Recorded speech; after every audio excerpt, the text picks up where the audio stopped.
Alright guys, it's Chatterbox Reviews. Coming to you guys my review for Season 3 of The Righteous Gemstones.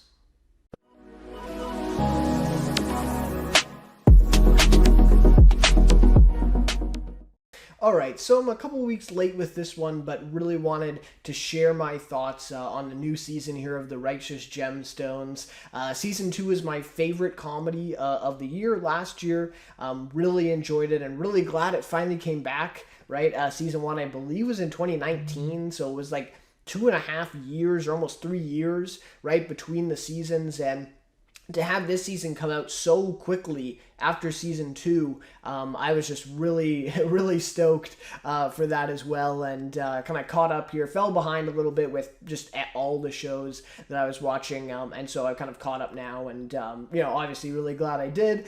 This season was great again, right? There was no way the Danny McBride and crew would disappoint, yeah, only good things to say about this season once again. But love to hear your guys' thoughts of this season for The Righteous Gemstones. Also, I'll be talking about this too, but how does it compare to the other 2 seasons to you? Is this the best one? Is it the worst one? Love to hear your guys' thoughts on that as well. And if you enjoy this video, please leave a like and consider subscribing to the channel as well. Would really appreciate that.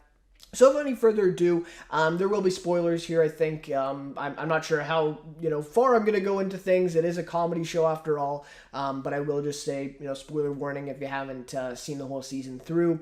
But yeah, just kind of share my thoughts then. A few things here to say. Again, it's a comedy show, so I'm not going to go too far into things and try to analyze things too much, because we are, here to laugh at the end of the day. That's kind of the way at least I approach a lot of these comedy shows. Now, having said that, The Righteous Gemstones is one of those comedy shows that actually does have some more dramatic elements and all that stuff. But anyways, having said that, let's get into things then. So overall, I'm going to say this is a step up from Season 2. Now, I will say Season 1 is still better to me. And in fairness, it did also have that kind of feeling of novelty, right? Being introduced to these characters and the world, the Gemstone family, just kind of having this feeling of what this, world is, these kind of corrupt, religious kind of mega churches and this kind of thing. I just feel like Season 1, especially the way they introduced things, was just so well done. And I still like that plot a little bit better in that one, with seeing Scott MacArthur, his character, I think his name is Scotty, right? In Season 1, and him and Gideon, Skylar Gisondo, who's great in this season as well. But especially in Season 1, that kind of a dynamic there with Scotty and Gideon and that kind of plot, I just like that a little bit better. But I do think Season 3 is really great, and yeah, I think it's a step up from Season 2.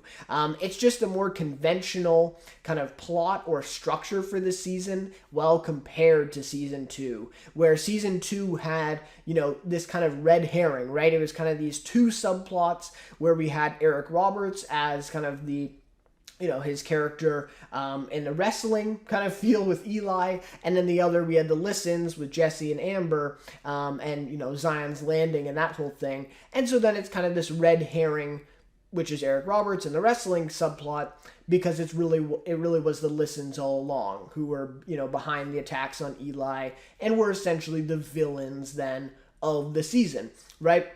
But this season, it's a lot more conventional than that, right? It's Steve Zahn. Oh, I can't begin to say how good he was in this season and how good that character is.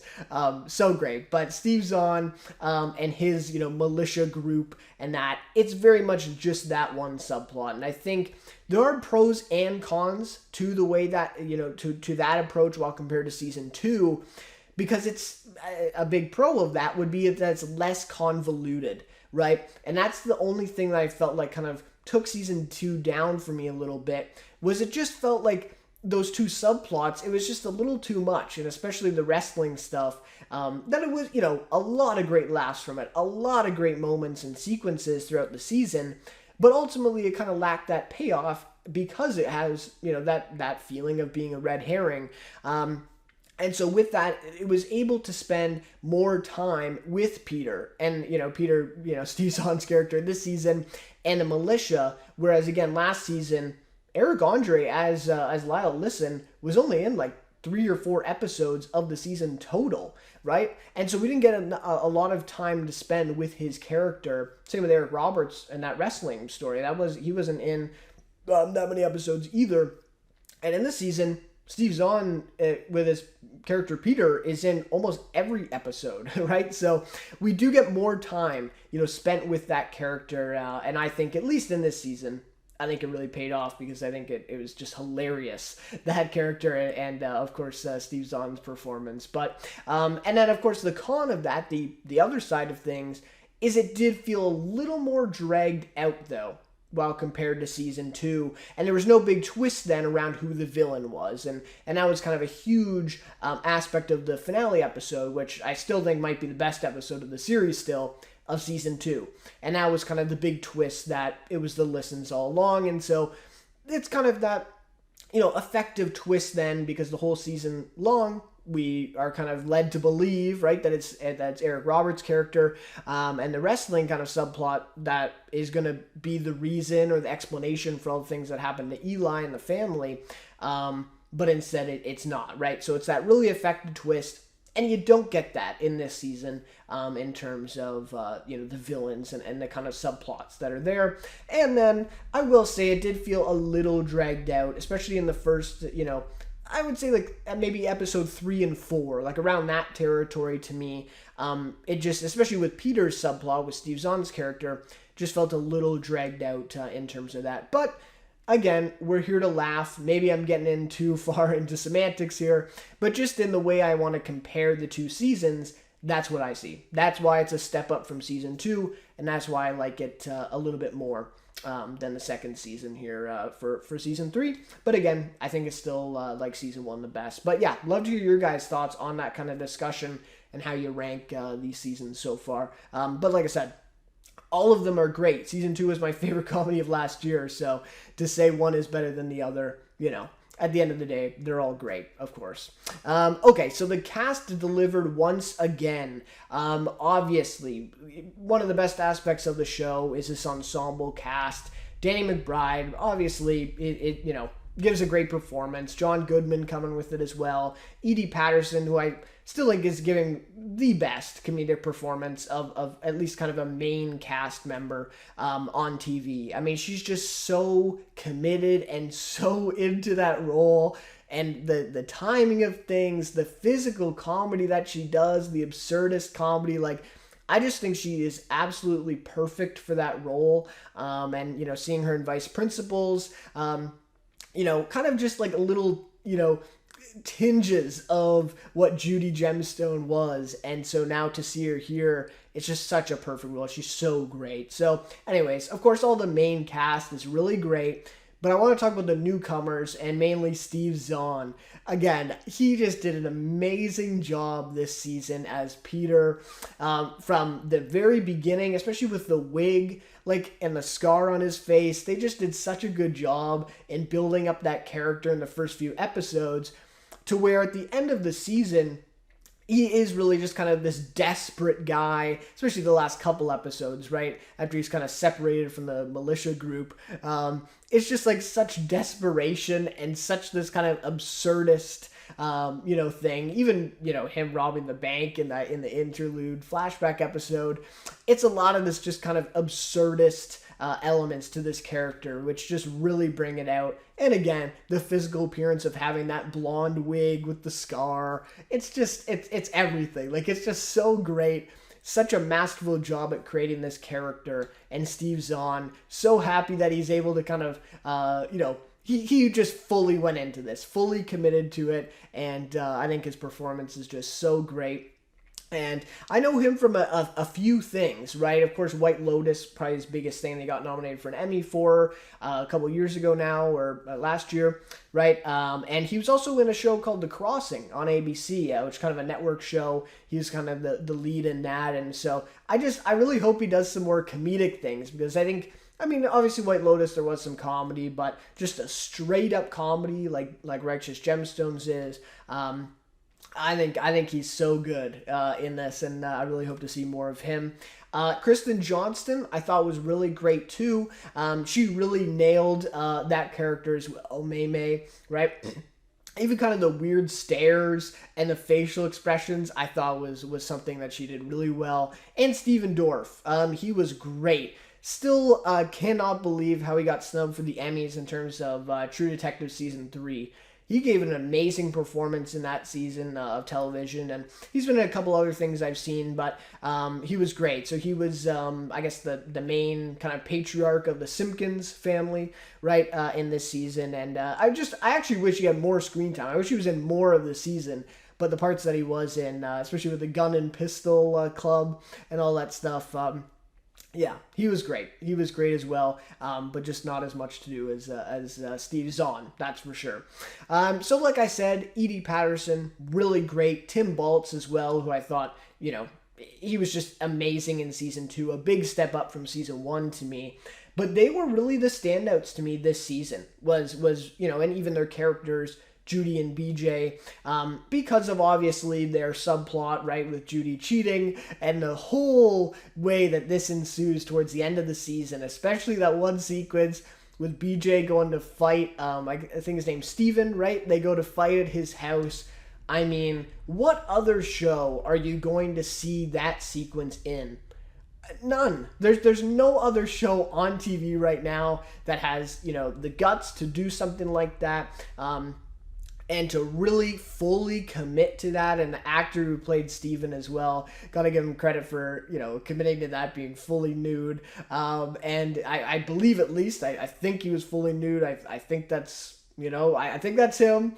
We'll just say that. But anyways, it's such a great sequence. And so for this whole storyline to kind of culminate in that sequence was just such a great payoff. So I thought they were really the standouts this season in terms of kind of the main cast there. And I thought Tim Baltz amazing as always, and as he was in season 2 as well. The one disappointment, though, I had with the cast and kind of the characters was Baby Billy in this season. And Walton Goggins... Now, I'm never going to hate on Walton Goggins, one of my favorite actors on TV and various shows, right? Justified, The Shield, you go on, right? There's, those are kind of his 2 biggest ones, I'd say. Vice Principals, too, of course. But, again, I don't think it's his fault. It's just that they don't really give Baby Billy a lot to do. Yes, Baby Billy's Bible Bonkers is hilarious, a really great concept. But it's really like the only thing that he had the entire season. And he does have probably more screen time this season than last season, which was one of my kind of complaints there. Because in season 1, he was such a great character. And I think Walton Goggins just absolutely nailed that. And to also involve him in the main plot towards the end of season 1 was another big thing that I liked. And this season, it just really felt like he kind of took a back seat. And like I said, the Bible Bonkers was great. I love the finale where they actually, played out the Bible Bonkers and it finally kind of came to fruition. They built a set and they actually were filming the thing. Hilarious, right? Really great to see. But throughout the rest of the season, a lot of those middle episodes, it's just not a lot for Baby Billy to do. They kind of insert him into some scenes here and there. But he just really doesn't, I don't know. I just didn't feel like he had a good enough subplot this season. So just a little disappointed there. Now, again, Walton Goggins very busy. I know that was part of the thing in season 2, why it wasn't as many episodes as maybe they had planned. So maybe that's the case here in season 3. They didn't know how long he would be available and all that stuff. Could be. But yeah, I'm just really hoping, and they have been renewed for next season, which is amazing. But really hoping for next season they make Baby Billy a bit more of a focal point, because he's just such an amazing character, and Walton Goggins does such a great job playing them. So, anyways, that would just be my one kind of disappointment in terms of the cast this season, right? Or in terms of the characters, right? I think Goggins does a great job. So, episode 7, I think, is one of the best episodes of the series. Episode 7 of this season here, season 3. I forget the title of it, right? A lot of these titles are kind of long and easy to forget, but this was just absolutely incredible, right? This episode, it was just everything, right? It really, to me, it's kind of like the de facto finale, right? It's the finale of Peter and the Militia and that whole storyline. And it's just such a great episode because you think about it, at the very beginning of the episode, not much has happened, right? And then just within the first couple minutes of it, Judy Jesse and Kelvin are all kidnapped and are now, taken by Peter and the militia. And all of that happens in just one episode. And then, of course, they end up rescuing them. Gideon comes in with the monster truck, so they bring that full circle with the Redeemer from episode 1, and kind of they, tease that throughout the season in points. And so it's just such a great way to kind of tie up that storyline there. And then we have Peter and Chuck, kind of going off on their own after that. I believe, right at the end of episode 7, or maybe that's at the very beginning of episode 8. But anyways, this kind of the culmination of all those events, and just such great physical comedy. I mean, even the stuff with Gideon and the monster truck going at them, and the way that Peter reacts to it, just some amazing moments throughout that episode. So to me, easily the best episode of this season. And I think it's up there in terms of the best episodes of the series. Maybe best episodes that Danny McBride and crew have done, because it's just so great. The action, right? That's always kind of a big part of Danny McBride's shows. Even though they're comedies, there's always going to be that kind of action, that payoff. And you definitely get that here. Now, the one thing, though, that is a little bit of a negative about how good this episode was is that it did make the last 2 episodes feel a little underwhelming. Just in comparison, right? I thought those 2 episodes were actually really quite good, but it's just that episode 7 was so good and had so much payoff that the last 2 just kind of felt like they kind of fizzled out a little bit, which is a little disappointing. But if I recall correctly, season 1 kind of had a similar thing. I think it was like episode 8 before the finale was really the one that culminated everything and had the big payoff. And then episode 9 was almost in some cases like an epilogue, right? And so that's kind of the way I felt like in this season too, is that, yeah, it was, an amazing episode in episode 7, but the last 2 episodes, especially that episode 8, I would say, just was a little underwhelming, right? Compared to that episode, and of course compared to the finale of last season, which really was the big payoff episode in that one. So just something I noticed. Of course, the finale I do really like as well, the locust attack. Again, it's a little underwhelming while compared to the big monster truck kind of, again, payoff, or kind of the big conclusion to that storyline in episode 7 with all the action. Yeah, the locust attack isn't as good. It's still great, right? But it just felt a little underwhelming in comparison there. And like I said, also because of that amazing finale last season, maybe my expectations were too high, and I was going in expecting another, insane, twisty, big payoff finale. And that's just not really what they had in store in terms of this season, which is also fine, right? So, okay. Favorite episodes for this season. Obviously, I said episode 7. No need to mention anything more about that. Incredible. But I thought episode 5, the interlude episode, was so good this season. Maybe even the best interlude episode out of the 3 that they've done so far. Really great to see Judy. I thought that was just really great to see young Judy. And I think the actor, forget her name now, is it Emma Shannon, I want to say? The actress there. Just a younger actress, and she does such a great job as Judy in this one. That's so good. And even the younger Jesse, too. That actor has absolutely nailed Danny McBride's mannerisms and everything. I don't know how he did it. Maybe he, talked to Danny on set and watched his performances and stuff, but he just absolutely nails what exactly Danny McBride does with that character. So really great. And then, of course, the other side of it, which is Peter and Eli, and a kind of backstory for that, as they do with all the interlude episodes, kind of providing a little more context to what the main story is of the season. So really great episode there.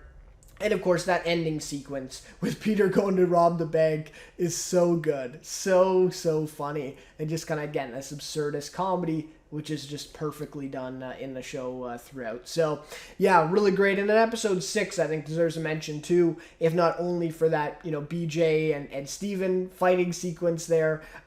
It just made the episode. And there's a few other things in there too that are really great with Peter and his militia and that kind of thing as well. So, yeah, those are my favorite episodes in terms of this season, 5, 6, and 7. I thought that kind of streak of episodes there was just really, really incredible stuff. Like I said, 3 and 4 to me felt, a little bit kind of dragged out. And then the last 2, underwhelming compared to episode 7, but they were great too. And a great finale too. Of course, every season I really do like that they do really separate each season. So we do get a formal ending conclusion to every story, within each season.